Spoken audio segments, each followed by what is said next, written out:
CIA tugasnya adalah akhirnya 10 tahun kemudian CIA termasuk yang mendesain sampai tahun 65 Pak Karno di kudeta atau dilengserkan. Nah, kenapa saya menggunakan kata CIA? Saya cukup waktu di markas tersebut di Langley di Virginia. Jadi tugas CIA 1 di seluruh dunia ini adalah protect dolar. Teman-teman semua bahwa nggak gampang Anda menjadi ingin mengalahkan negara yang dikuasai yang punya 800 pangkalan militer dari yang mulai fisik yang besar seperti di Subic di Filipina sampai yang sekedar safe house yang ada di Indonesia juga ada kali.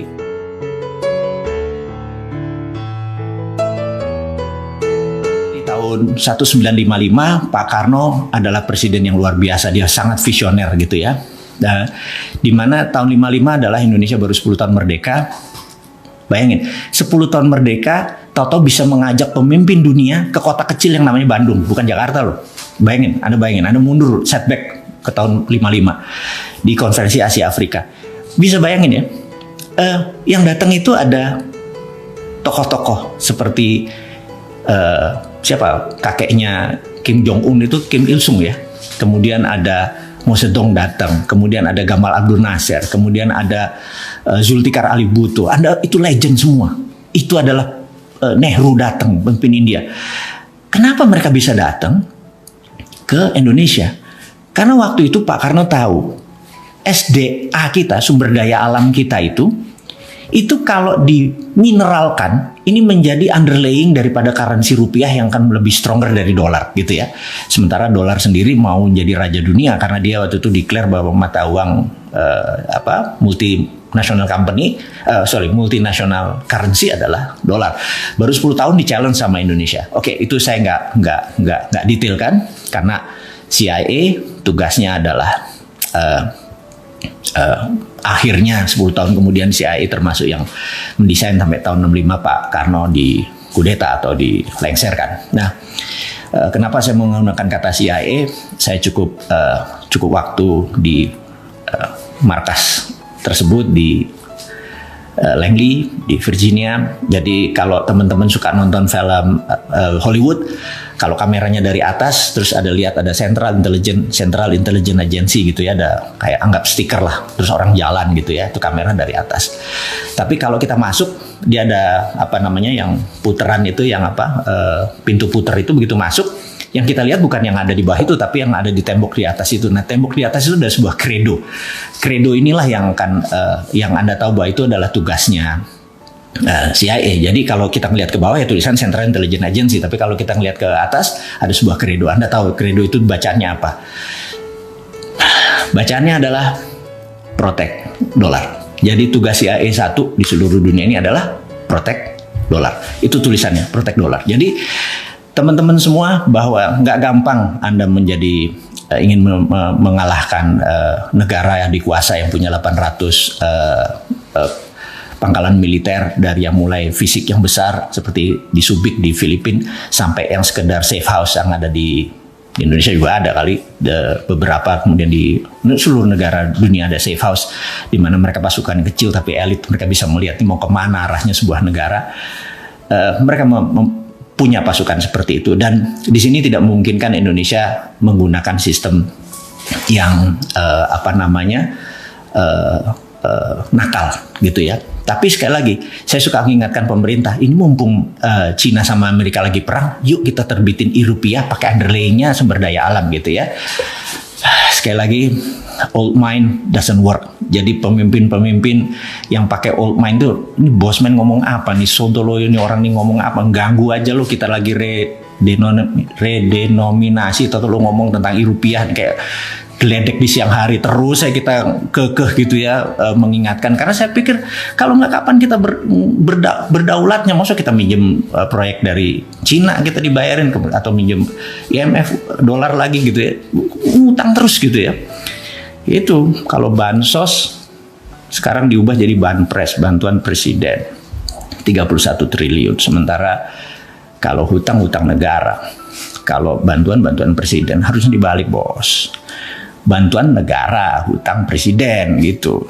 Itu baru jantan gitu ya. Nanti kalau kita jadi pemimpin kita ingatkan siapapun itu kalau kita mengutang ya kita bilang ya hutang presiden. Jadi akhir jabatan ya hutang tersebut harus lunas gitu kan.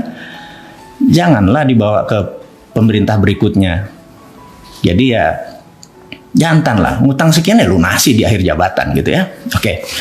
Dan kalau bantuan ya bantuan negara atau bantuan pemerintah, jangan bantuan individu, bantuan menteri gitu atau bantuan, janganlah, jabatan jangan dibawa-bawa lah. Oke. Kita akan masuk ke setelah memaki-maki, memarah-marah, menggeser-geser otak teman-teman, kita harus kasih solusi. Nah, ini yang seru nih. Kita harus tetap kasih solusi. Kita kan bernegara ala bosman, bernegara ala milenial yang nanti ya, harus ada solusi. Solusinya gimana? Begini. Saat ini hal yang paling menyebalkan adalah sistemnya namanya pre-accounting. Pre-accounting, nah ini istilah baru lagi. Pre-accounting itu misalnya gini.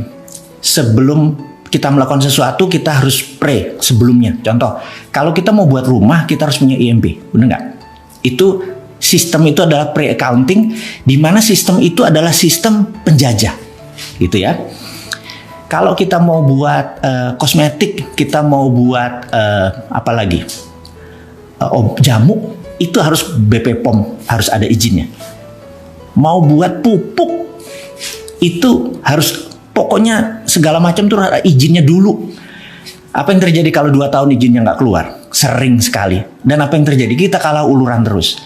Nah, saya ke depan, saya pengen mengusulkan ke negara, kalau Anda benar-benar mencintai bangsa ini, negara ini, dan benar-benar NKRI garis lurus, saya tantang, mana NKRI mumpung, wahai pejabat, gitu ya. Gimana kalau kita ke depan, kita lakukan namanya post accounting.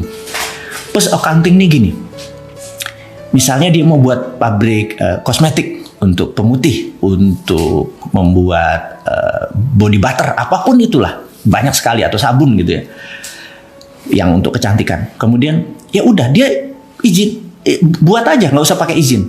Begitu barangnya sudah jadi, kan ada standarnya, dikasih tahu bahwa kadar ininya harus sekian, nggak ada merkurinya, nggak ada ini, nggak ada ini, nggak ada ini, gini. Pokoknya kalau ditangkap sama BP POM itu ternyata mengandung hal-hal yang berbahaya, apa yang dilakukan? Yang dilakukan adalah kasih SP3. Begitu ketangkap sekali lagi tutup pabriknya, gitu ya. Nah, sehingga kita itu apa-apa tuh di belakang, gitu ya. Jadi sertifikat halal segala macam itu nggak usah pakai sertifikat di awal. Semua ini saya kadang-kadang bingung.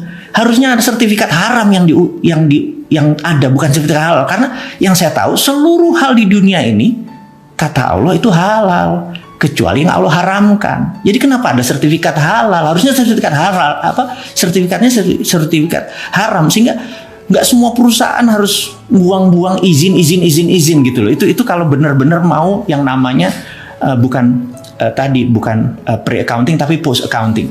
Nah, kalau Anda mau buat pabrik, mau buat pabrik mobil, pabrik motor, tenaga listrik segala macam, udahlah sikat aja, udah nggak pakai izin gitu ya. Nah, nanti setelah selesai baru dilihat. Jadi contoh kalau mau buat rumah, bikin aja rumahnya, nanti petugas datang diukur, oke, rumahnya 100 meter, kamar mandinya sekian, total 100 meter nih, tagihannya 2 juta gitu ya. Daripada kita sebelum bangun tuh rumah nyiapin 2 juta sampai 6 bulan baru kelar itu IMB-nya segala macam, kapan dagangnya gitu loh. Jadi saya tahu ini adalah produk penjajah. Penjajah itu kan tidak ingin Indonesia berdaulat waktu dulu menjajah, karena itu apa-apa pre-accounting, apa-apa dilihat dulu, ini boleh, ini enggak, ini boleh, ini enggak gitu kan. Nah, emangnya kita penjajah ini, pejabat negara ini kan enggak gitu ya. Anda jangan kayak penjajah lah pejabat itu. Pejabat itu di belakang, hati-hati mengawalnya. Jadi mau itu jamu, mau itu kosmetik, mau itu pupuk. Kita itu kalau pupuk boleh dibuat petani sendiri, kita nggak import, udah gitu aja. Gitu ya. Tapi izinnya di depan, mampus aja lo gitu. Anda kalau benar-benar mencintai tanah air Indonesia, ini usulan saya. Ubah dari pre-accounting menjadi post accounting. Jadi setelah selesainya baru kita audit, baru kita review. Membuat pabrik apa? Bikin Jo, gitu ya. Kalau Manado bilang sih, bikin Jo, bikin apa gitu ya. Mau satuin matahari sama bulan, bikin Jo, bener nggak? Nggak usah mikir, nggak mungkin segala macam, nggak mungkin, itu loser gitu. Kita kan winner semua bangsa Indonesia ini. Oke, jadi apapun buat aja dulu, baru nanti kita lihat. Ya kecuali dia buat alkohol, dia buat judi, ya segala itu udah pasti nggak boleh gitu ya. Tapi kalau hal-hal untuk bisnis, lupakan gitu. Bahkan niru pun, ya niru, imitating. Mau dari misalnya produknya Prada, kayak mau Dior ditiru, di Tanggul Angin kayak di mana, di Tajur, di Bogor sana mau niru, lepas. Nggak usah bilang nggak boleh gitu, karena begitu kita meniru, lama-lama kita bisa jadi ala bisa karena biasa, benar nggak? Setelah bisa nanti kita menjadi innovation, menjadi menciptakan gitu ya. Kalau kita meniru aja nggak boleh dengan alasan haki segala macam, itu kuno, itu old mind gitu. Kita kalau sama internasional, kita pilih bangsanya dulu baru internasional, nation interestnya kita dulu baru internasional. Jadi mudah-mudahan teman-teman, usulan kita untuk pre-accounting dan post-accounting ini, coba Anda yang teman-teman mahasiswa di sini, ada pasti ada yang profesor, ada yang doktor, ahli ekonomi, tata negara, sahabat semua. Usulan saya tentang post-accounting ini harap diviralkan. Saat ini udah hampir 10.000 teman-teman yang menyaksikan acara minggu malam ini. Mudah-mudahan terinspirasi bahwa pre-accounting adalah cara penjajah. Penjajah waktu bilang, saya mau buat rumah, mau buat apa? Sini, ukurannya gini. Oh, nggak boleh, kecilin gitu ya. Itu penjajah gitu ya. Tapi kalau membuat, bikin aja. Pokoknya nanti udah berapa meter, bener-bener rumah tetangga nggak diambil tanahnya tentunya. Kita hitung, oke, ini bayar 2 juta, ini bayar 3 juta. Di belakang. Itu kita menjadi, menjadi negara yang cepat berkembang. Dan resesi yang tadi dibilang ini, lewat, percaya saya. Saya kalau ketemu teman-teman di pedesaan, segala macam, mereka bisa buat pupuk, mereka buat pakan ternak, mereka bisa buat pakan ikan, semuanya luar biasa. Tapi begitu mereka mau komersial, mereka bilang, ini harus ada BPOM POM lah, izin inilah, sertifikat itu yang saya bilang, sak. Dan gak ada satupun yang teriak seperti saya bilang saya yang pertama dia teriak.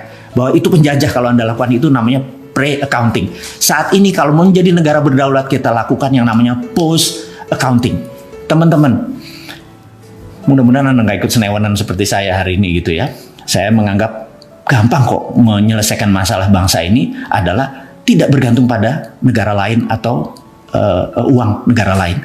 Beri aja masyarakat itu kedaulatan. Mereka boleh melakukan apapun selama tidak membuat barang itu membunuh orang, gitu ya.